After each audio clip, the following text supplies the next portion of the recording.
Әлем чемпионаты әр 4 жыл сайын футбол жанкүйерлерінің қуантып отырады.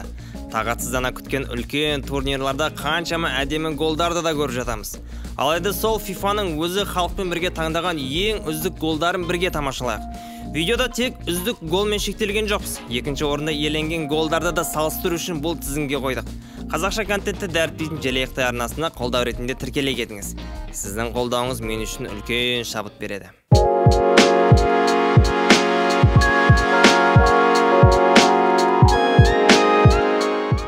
Бұл голдар ауызды ашып таң қалдыратындай керемет соғылған. Тіпті гол соққан авторларынан дәл солай қайталап берші десең, дәл солай өздерді қайталай алмаймыз дейтін кездерде болады. Себебі сол кездегі сәт, сол кездегі сезім бұл мүлде басқа. Үздік гол номинациясы тек 2006 жылдан бастап таңдалып келеді. Ал оған дейін ондай ресми түрде таңдалмайды.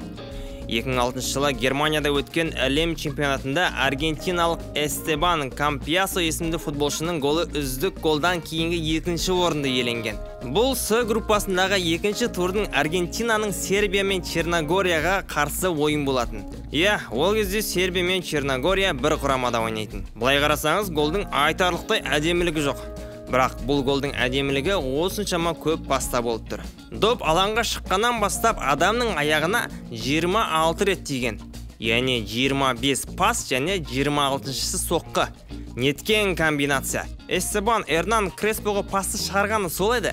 Эрнан Креспо бірден өкшесімен қайта қайтарып, Эстебан Кампьясоға әдемі соққыға мүмкіндік берді. 31 минутта соғылған бұл голы есепті 2-0 етті. Ал жалпы матч нәтиже Аргентина құрамасының пайдасына 6-0 есебімен бітті. Ал енді сол турнирдің үздік голына келейік. 1-8 финалдық кезеңде Аргентина мен Мексика құрамаларының арасында болып жатқан тартысты ойында ол кездегі жап-жас Месси сол қапталдан Хуан Пабло Соринге пас береді. Ал Сорин оң қапталдағы Макси Родригеске пасын әуелетіп тастайды. Макси болса допты жерге тигізбей көкірегімен қағып түсірмей әдемі соққы жасап, әдемі голға ие болды. Осы голның арқасында қосымша таймға кеткен ойында 98 минутта есепті 2-1 етеді. Матчта осы 2-1 есепімен аяқталып, Аргентина құрамасы 1-4 ширек финалға шығады. Сізге қай гол көбірек ұнады? Пікірге жаза кетіңіз. Жеке өзіме әрине үздік гол үздіктігін көрсеткендей болды. 2010 жылы Оңтүстік Африка Республикасында өткен әлем чемпионатында әдемілігі бойынша екінші орында иеленген гол туралы айтайық.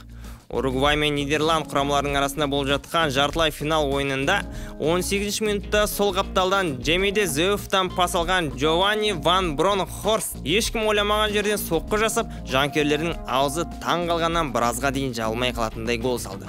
Есеп 0-1. Бұл енді өте сұмдық гол болды. Не деген жойқын соққы. Жалпы есеп Нидерландтың пайдасына 3-2 болып аяқталды. Нидерланд құрамасы финалда. Ал осы турнирдің үздік голын кім соқты? Нидерландтан ұшып кеткен Уругвай 3-ші орынға таласта Германияға тап болып, тағы да жеңіліс табады. Бірақ Уругвай жеңіліс тапса да, турнирдегі ең әдемі голын салып үлгерді. 51 минутта Диего Форлан Эгидио Аревало Риастан оң қапталдан ортаға әдемі пас алып, там санатындай гол соқты. Есеп сол кезде Уругвайдың пайдасына 2-1 болып тұрған. Алайда соңғы есеп бәрібір Германияның пайдасында 3-2 болып аяқталды. Ал сізге қай гол ұнады? Жеке өзіме үздік атанған голдан қарағанда алыстан соғылған гол қаттырақ ұнады.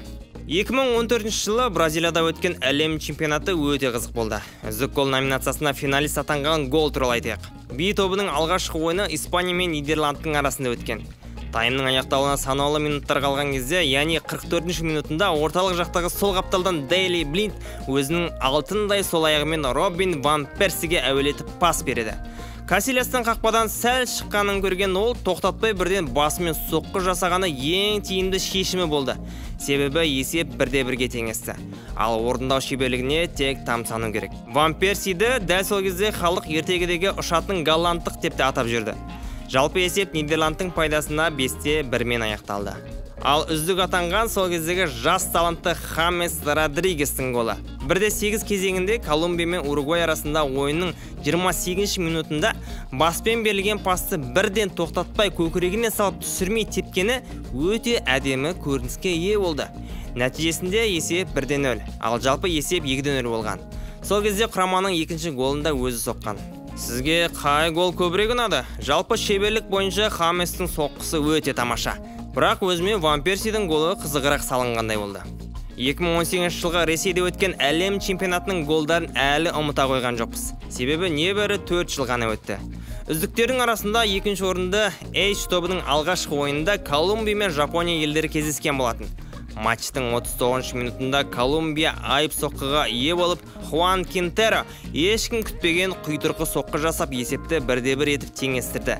Алайда соңғы есеп жапондықтардың пайдасына 2-1 болып аяқталды. Ал үздік гол 1-8 финалдық кезеңде Франция мен Аргентина арасындағы тартысты ойында соғылды. Сол қапталдан оң қапталға Лукас Эрнандестен келген әдемі пасты 57 минутта Бенджамин Павар әдемі етіп шиіріп тепті. Бұл соққысы турнирдің ең әдемі голы болып бекітілді. Шынында да там санатындай гол. Осы голдың арқасында есеп 2-2 етіп теңестірілді. Жалпы есеп Францияның пайдасында 4-3 болып аяқталды. Сізге осы 2 голдың қайсысы ұнады? Жеке өзіме Павардың голы. Ал енді бізді Катарда өтетін әлем чемпионаты күтуде. Бұл турнирде де өте әдемі голдар соғылады деп сенеміз. Қазақша контентті дәріптейтін Желаяқтай арнасына тіркеле кетіңіз. Сіздің қолдауыңыз мен үшін өте маңызды. Лайк басып, қоңыраушаны белгілеп кетуді де ұмытпаңыз. Амандықта жолыққанша сау саламат.